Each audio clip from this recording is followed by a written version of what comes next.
Now, going on to the political part of the podcast, you have Vivek on government employee stock trading and no lobbying going viral. Now, this is thanks to the Twitter, or as 5 people call it, the X, which, again, I really don't know anyone who actually does that. Do you? Like, of all the people you know, how many people actually say Twitter's X? But nevertheless, he recently did an interview with Russell Brand, and if you have suggestions for picture-in-picture production software, I would greatly appreciate it because I'm looking for a new solution. I tried one or two, but I keep having issues with the darn camera, even if I update the drivers. Currently using the Razer Hycon 4K USB camera. So if you have suggestions, we'd greatly appreciate it in the comments. Now, the text he has before the little speech or little video from Vivek is, quote, "The fact that this is controversial in DC proves why you need to do it," unquote. And in terms of my critique of Vivek, a very unusual thing. It's a sad day in fashion, I must say. He is not wearing a suit, and as you always know, men should always suit up. Even if you just need 1 or 2 suits, you always look more impressive and more professional in a suit, as a wise man would say. That's a joke, because the wise man is me. Though, it doesn't take away from the fact. Now, I'll go ahead and play this, and again, if you have suggestions for picture-in-picture production software, we'd greatly appreciate your feedback. I think that this isn't that complicated, right? So I don't think members of Congress or regulators or people who work in the federal bureaucracy should be able to trade personally individual stocks. It should be all left to a blind trust. They shouldn't know what they own or what they're trading at a given time. It can come out with retrospect later. That's the way that this should be done. It's not complicated. Now, I say this as somebody who began my career in the investment world. I'm going to just state something obvious. These congressmen and these bureaucrats, they would be better off financially if they weren't trading their own stocks, unless it was based on corrupt intentions, in which case they're going to do better. That's the only way these people, these clowns, are going to do better than professional investors in a competitive market.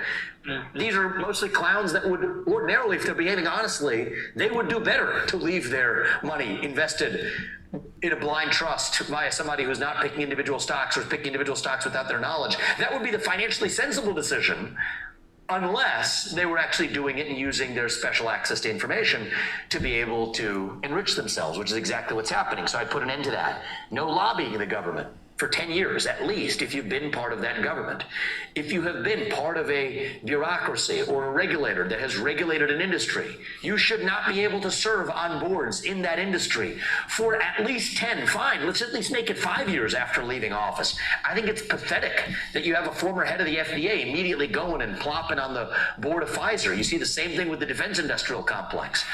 You have a person like Nikki Haley, made special favors for Boeing in South Carolina while she was the governor of South Carolina. After her time in government, she's now sitting, she brought this race, sitting on the board of Boeing. In her particular case, for another company, collecting stock options while she is literally running for president. As far as I know, that's unprecedented in U.S. history, yet here we are. These are basic rules of the road that should not be controversial, and these aren't Republican ideas or Democrat ideas. On the super PACs, Democrats used to rail against them.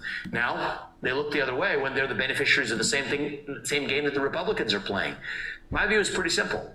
If you're going to spend money on a campaign as an entity, or if you're going to run ads for a specific candidate, which is what a campaign does, then you're just bound by the same rules that the campaigns are, $3,300 maximum. Now, in the U.S., I'm a free speech absolutist. I believe in free expression to the fullest. But free expression means there's already rules that for certain other entities other than super PACs, there are limitations to say you can't give to a candidate, but you can advocate for whatever cause you want. And you could put as much money into an entity that advocates for a specific cause, a policy, or a cultural vision. There should be no restrictions on that. But if you're advocating for a candidate, and now the super PACs are literally running. I mean, if you take a guy like Ron DeSantis, his entire campaign is literally being run down to operations, to people who are knocking on doors or handing out leaflets or putting stuff in mail or advertising on television. It's being run by the super PAC. So if that's the case, that's corruption, because obviously this is not disputed. These people show up at events hosted by the super PACs to raise the money. That's just running the campaign. That's corruption. The whole point of the $3,300 maximum in donating to a primary of a presidential election is to prevent a corrupting influence. I would reinstitute that. So those are what I would call my anti-corruption measures. I've laid them out. I'm absolutely committed to them. And the irony is that the ideas that should be least controversial amongst Republicans and Democrats are the ones that are most controversial for a guy like me running within the primary, but I'm not going to stop until we're done. Stay free. See it first. So that's a little highlight from the recent interview he had with Russell Brand. And interestingly enough, I don't think you'll be too surprised in the comments in terms of being supportive. Now, that got about 130,000 views in a day, got 1,600 likes. And diving into the comic section, one of the first ones by the name of immutabletypes.com, which gets an A+ for marketing. Their profile pictures of a typewriter, which is one of the most secure ways to communicate. Remember, you can't hack a typewriter. And I still like the one I use personally. Now, Immutable Type says, quote, "I would love to see lobbying halted," unquote. Got 4 likes. A lot of people saying, yes, we definitely need it. Someone by the name of Thunder saying the entire stock market is corrupt. Do a poll and see what followers think, unquote. Getting 2 likes. A lot of people saying this is huge. Somebody named Zest Patrol. This person is against, and he says more of a dictatorship plan, unquote. Getting 1 like. Let's see here. A lot of people agreeing with him. Now, how realistic is it to, have this actually happen? I'm a little skeptical, to say the least. I mean, very similar to the reason why, even though I think, term limits would be a good idea, the people who are in charge of limiting their own power have the power. So how real do you think they'll ever actually see term limits in Congress in our lifetimes? Like, will DC ever self-vote themselves out of a job? Which, again, a lot of people on left and right are saying, at least end users or, folks not in politics, they're saying, yeah, we agree with that. We don't think someone should be able to be in politics for 50 years. But again, those very people are the ones who are going to vote on that topic.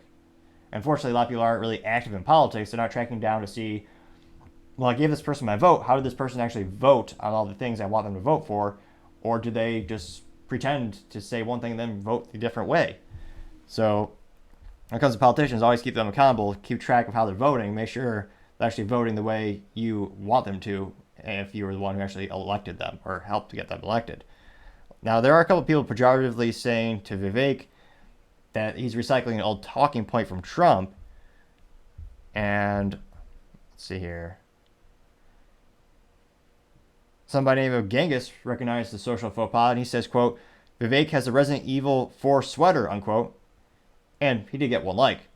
Somebody named of Jerry Walkowski saying, quote, "Great idea, Congress won't approve," unquote, getting 1 like. A lot of people saying, "Stop all lobbying." So pretty much, even though a couple are against him, seems like overall a lot of people are agreeing with him. It'll be interesting to see, how many of those people continue to support him with the Republican primary and how much he can maybe inch ahead in the polls. It'll be interesting to see, but time shall tell. Thank you again for taking the time to tune in. I know we're trying to get to 4,000 subscribers by the end of October, so click that button. I greatly appreciate it. I know it's a tall order with such little time left, but a wise pilot once told me, never tell me the odds. Also, please take the time to comment as a video. It'll help it get shared more with the YouTube algorithm, how it magically works sometimes. And the feedback is greatly appreciated, even if it's critical, because I want to make the show better and better. Also, don't forget to take the time to tell your family, tell your friends, tell your coworkers, heck, tell your enemies, tell anyone and everyone. Just stay safe and fight the good fight.